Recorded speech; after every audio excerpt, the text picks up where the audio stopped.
आज हम एक ऐसी किताब पर बात करने वाले हैं जिसने दुनिया भर में करोड़ों लोगों की पैसे को लेकर सोच बदली है। हाँ बिल्कुल, रॉबर्ट कियोसाकी की वो मशहूर किताब।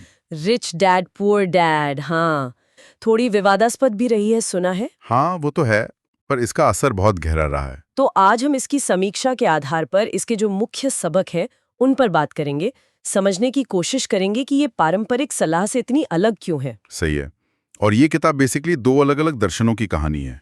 एक तरफ है लेखक के पुअर डैड, पढ़े लिखे थे, अच्छी नौकरी थी, लेकिन सोच वही, सुरक्षित चलो, तनख्वाह पर जियो। हाँ। और दूसरी तरफ उनके मुंह बोले रिच डैड, एक उद्यमी जिन्होंने सिखाया कि पैसा आपके लिए कैसे काम कर सकता है। यही कॉन्ट्रास्ट है ना, शायद इसीलिए इतनी चली। सुना है 4 करोड़ से ज्यादा कॉपीज बिकी है। हाँ हाँ, आंकड़ा तो यही है।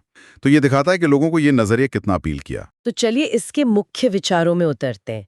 पहली बात जो ये किताब उठाती है वो है वित्तीय साक्षरता की कमी। बिल्कुल, स्कूल हमें प्रोफेशनल बनना सिखाते हैं, अच्छे कर्मचारी बनना सिखाते हैं। पर पैसा मैनेज करना, निवेश करना, वो सब नहीं। और कियोसाकी इसी को कहते हैं चूहा दौड़। आप कमाते हैं, बिल भरते हैं, फिर कमाते हैं, वो चक्कर चलता रहता है।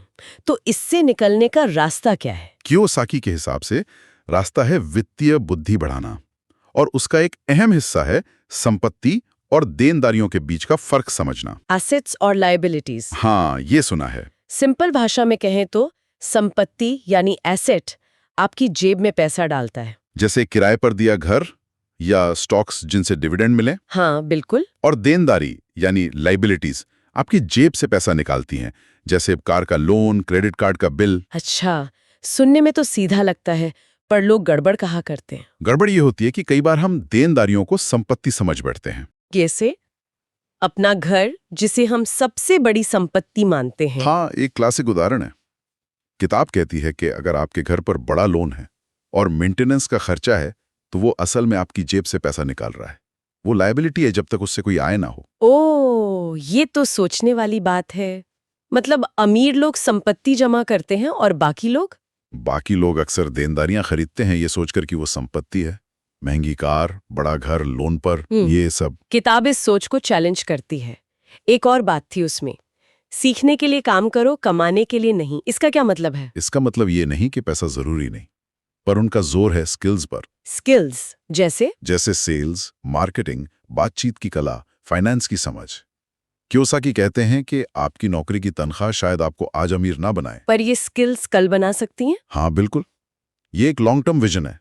इसीलिए वो कहते हैं अपने काम से काम रखो, मतलब नौकरी करते हुए भी साइड में अपनी संपत्ति बनाने पर ध्यान दो। अच्छा, और यहीं पर निवेश और बिजनेस की बात आती होगी। हाँ, परिकलित जोखिम लेना, मतलब कैलकुलेटेड रिस्क। ये नहीं कि आंख बंद करके कूद पड़ो। लेकिन डर तो लगता है ना पैसा डूबने का। बिल्कुल लगता है, और किताब कहती है कि यही डर लोगों को रोकता है। वो मानती है कि असफलता से सीखना पड़ता है। एक बहुत फेमस लाइन है किताब की। कौन सी? अमीर पैसे के लिए काम नहीं करते, पैसा उनके लिए काम करता है। ये माइंडसेट शिफ्ट की बात है। सुनने में तो बहुत अच्छा लगता है, लेकिन इसकी आलोचना भी तो होती है। जैसे इसमें प्रैक्टिकल सलाह कम है। हाँ, ये कॉमन आलोचना है।